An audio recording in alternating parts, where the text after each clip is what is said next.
All right, so, you're here to really pump up that vocabulary, right? Like, Right. learn some words that'll make people go, whoa, where'd they pick that one up? Well, we've got a great source for this deep dive. It's this episode from the Learn English with Confidence podcast. Oh, I know that one. They're really good at, like, actually using these advanced words in conversation. Exactly.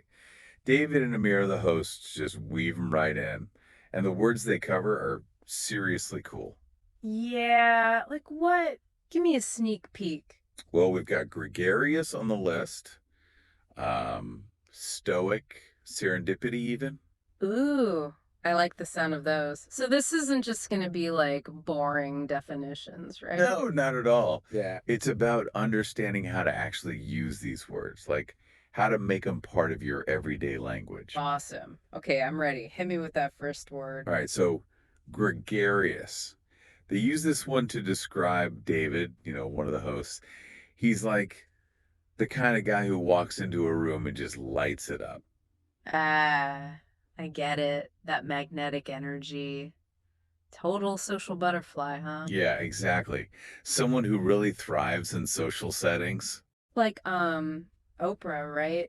The way she just captivates an audience, not just being outgoing, though. It's got to be genuine, too, right? Definitely. It's about genuinely enjoying the company of others. But here's a thought. The podcast, they also talk about how David, even though he's all gregarious, he also really values solitude. That's right. They emphasize that it's not a bad thing, that solitude. Yeah, like enjoying peace and quiet. Some people might think it's contradictory. But it's not. I mean, we all need a break sometimes, right? Even from things we enjoy. That's so true. It's like, even if you love parties, you don't want to party 24/7. Exactly. They actually talk about how sometimes, even the most enjoyable social situation, you just need some time alone. Makes you wonder, like, are we really just introverts or extroverts, or is it more like we all have both sides to us? Hmm. That's a really interesting question. I think we probably do to some degree. Yeah, it's not so black and white, right? Definitely not. Okay, ready for a word that's a bit more chaotic? Bring it on. All right, tumultuous.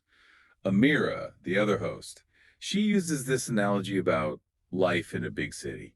All the energy, the constant change, the ups and downs. Oh, yeah, totally. Like Yep. riding a roller coaster, you never know what's coming next. Exactly. And it's not just about the excitement, it's also about the challenges, the unpredictability. But things can feel kind of crazy sometimes, right?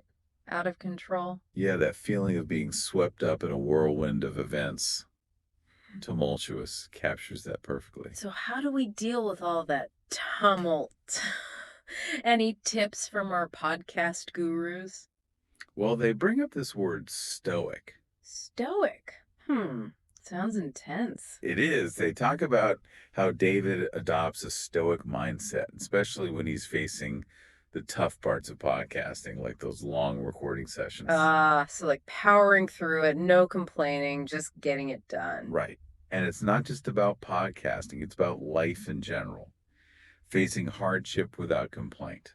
It's funny though, when I think Stoic, I kind of picture those old Greek philosophers, like with the togas and beards. Yeah. Yeah, the classic image. Yeah, But it's a concept that's still so relevant today. totally. It's about finding that inner strength, that resilience. Absolutely. Yeah. And about choosing how we respond to those tough situations. So we've got gregarious, solitude, tumultuous, and stoic so far. Man, these words pack a punch. Right. And we've only just scratched the surface. There's a whole bunch more to explore. Ooh, can't wait. But first, maybe we should just take a breath and appreciate all the cool stuff we've learned already. Definitely. I mean, we've gone from social butterflies to ancient philosophers, all in the span of a few minutes. It's amazing what a few well-chosen words can do, huh? They can unlock a whole new level of understanding. Totally agree. Like we're building a whole new vocabulary toolkit. I love that. A toolkit. Uh, All right, I'm pumped. Let's see what other treasures David and Amira have in store for us. all right, welcome back to our vocab adventure. Ready to unearth some more linguistic gems. You bet. My brain is already buzzing with all these new words. Well, let's keep that momentum going. How about we tackle a word that's all about precision, but those tiny details that make all the difference? Ooh, sounds intriguing. Lay it on me. Okay, so the word is meticulous. David from the podcast, he really admires meticulous people. And Amira, she gives some awesome examples. Yeah, like what I'm curious. Like proofreading an essay or, planning a trip, but doing it with meticulous care. Every little detail accounted for. Meticulous. It's funny that word sometimes gets a bad rap. Like people think it means being uptight or like a total perfectionist. I get that. Yeah. But I think there's a real beauty in meticulousness too. Yeah, totally. Like imagine a surgeon, right? You'd want them to be super meticulous when they're operating on you. Exactly. It's about taking pride in your work and paying attention to those tiny, crucial details. Like those artisans. The ones who create those crazy, intricate mosaics. Yes, or restoring those ancient artifacts. That level of precision is mind-blowing. And it doesn't have to be something super fancy either. Like, I have a friend who organizes their spice rack meticulously, and honestly, it's so visually satisfying. I can picture it. Everything perfectly aligned, labeled. Yeah, exactly. It creates this sense of order, control. But of course, there's always another side to the coin, right? Right. Sometimes getting lost in those details, that can be a problem too. Ooh, good point. So, what's the word for that when you're a bit too free flowing? Well, how about capricious? Capricious. Okay, that one definitely sounds more spontaneous. Exactly. The podcast hosts, they paint this picture of someone capricious, like, Yeah. say, a friend who suddenly decides to dye their hair pink. Oh, I know that type. On a whim, just like that. Yep. That element of surprise always keeping you on your toes. It's like meticulous versus capricious. Two totally different approaches to life, right? Absolutely. They're like opposite ends of a spectrum. Makes me think of those travel shows. Some people plan every single detail, and then there's the ones who just like throw a dart at a map and go wherever it lands. Uh-huh. Love that. Both valid ways to travel, I guess. Totally. So, capricious, it can be liberating, exciting, but also maybe a little frustrating for the more planned out folks. Yeah, definitely. Like sometimes you just need to know what to expect. It's like the difference between, say, a carefully composed symphony and a free flowing jazz improv session. Both amazing in their own way. Perfect analogy. Speaking of creativity, let's talk about a word that embodies that. Innovative. Okay, innovative. That's a good one. Yeah. In the podcast, Amira actually calls David's podcast format innovative because it's a fresh, new way to learn a language. So it's about thinking outside the box, coming up with new ideas. Exactly. People who aren't afraid to break the mold. Like groundbreaking inventions, the printing press, the internet, all that jazz. Yes. Those innovations totally change the game, right? Yeah. The way we communicate, access information. And it's not just tech either. It's in art, music, fashion, you name it. Right. Anywhere where people are pushing boundaries, challenging the status quo. There's got to be a certain fearlessness that comes with that, don't you think? Like a willingness to take risks. Definitely. Seeing the world through a different lens and then actually bringing those new ideas to life. Love it. Okay, so innovation, that's definitely a positive thing. But what about the flip side? Like when someone just doesn't care enough to do things properly. You're talking about negligent, maybe. Negligent, yeah, that's the one. David mentions how he really can't stand negligence. And Amira, she gives this relatable example, like leaving your phone in a taxi. Oh, yeah. We've all been there. Total panic mode, like such a careless mistake. Negligent is all about failing to take proper care. Yeah. And it can have all sorts of consequences. Yeah, from small stuff like forgetting to lock your door to like major slip-ups at work that cause a whole chain reaction. Exactly. It comes down to responsibility, right? Being aware of how your actions affect others. Yeah, like we all make mistakes, but learning from them, that's key. Absolutely. Okay, so we've got negligence, but let's jump back to a word that's about strength, about resilience. Remember stoic? Oh, yeah, stoic. David uses that word to describe himself, right? Like when he's dealing with all the challenges of podcasting. That's right.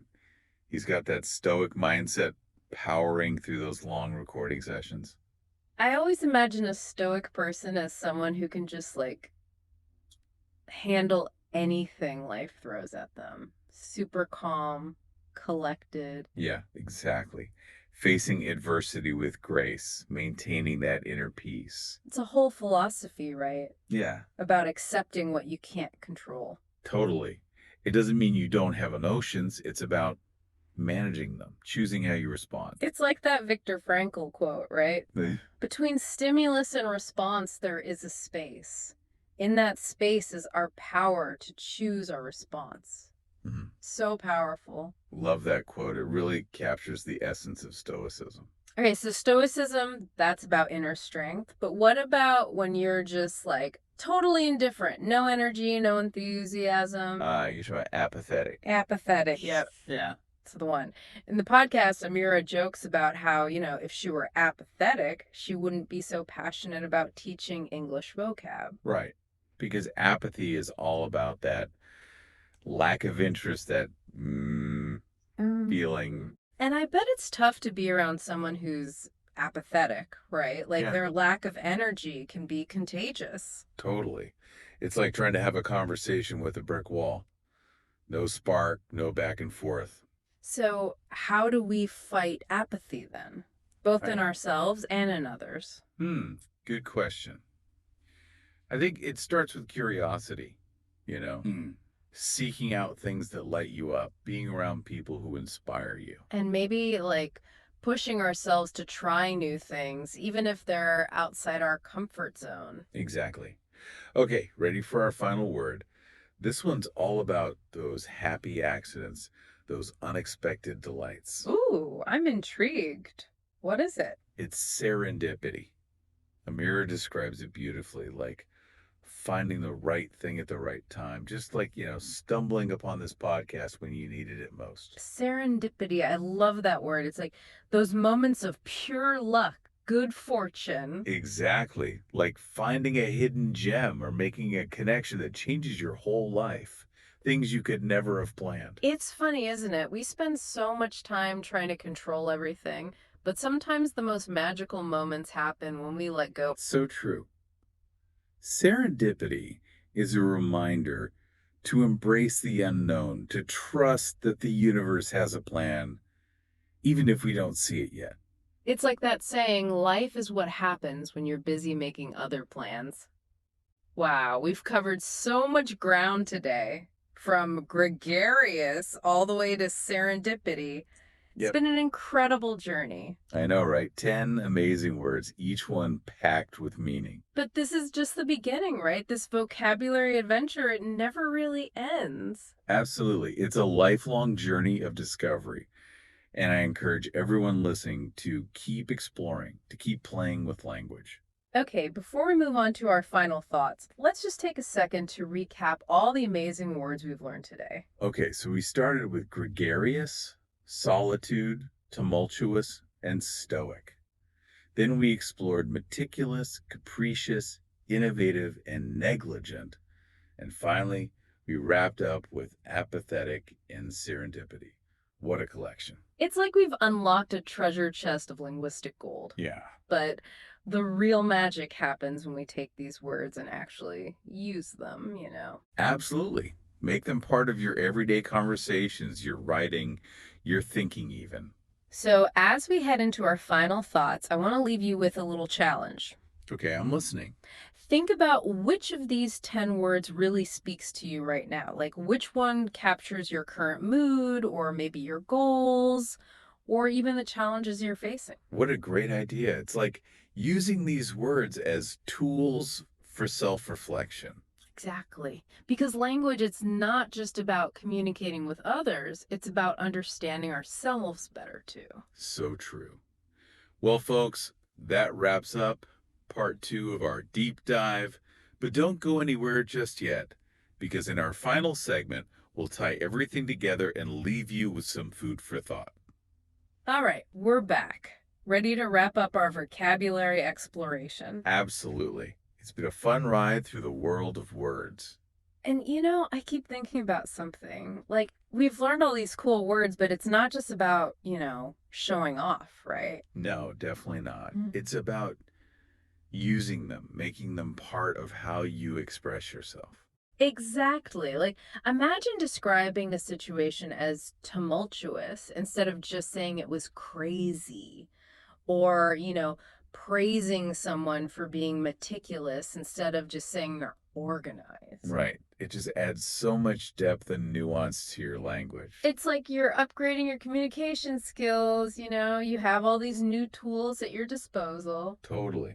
And remember, words can be tools for self-discovery too.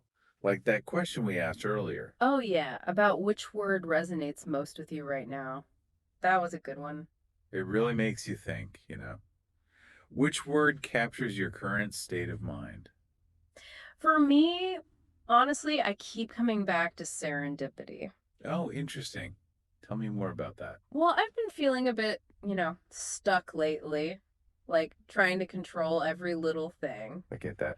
And serendipity, it just reminds me to like loosen up a bit, be open to the unexpected. Yeah, to trust that sometimes things just work out in ways you could never have imagined. Exactly. And Yeah. maybe that's the real power of expanding your vocabulary. How so? It's not just about sounding smarter, it's about like opening your mind to new possibilities, new ways of seeing the world. I love that. It's like enriching your inner landscape as much as your outer expression. Okay.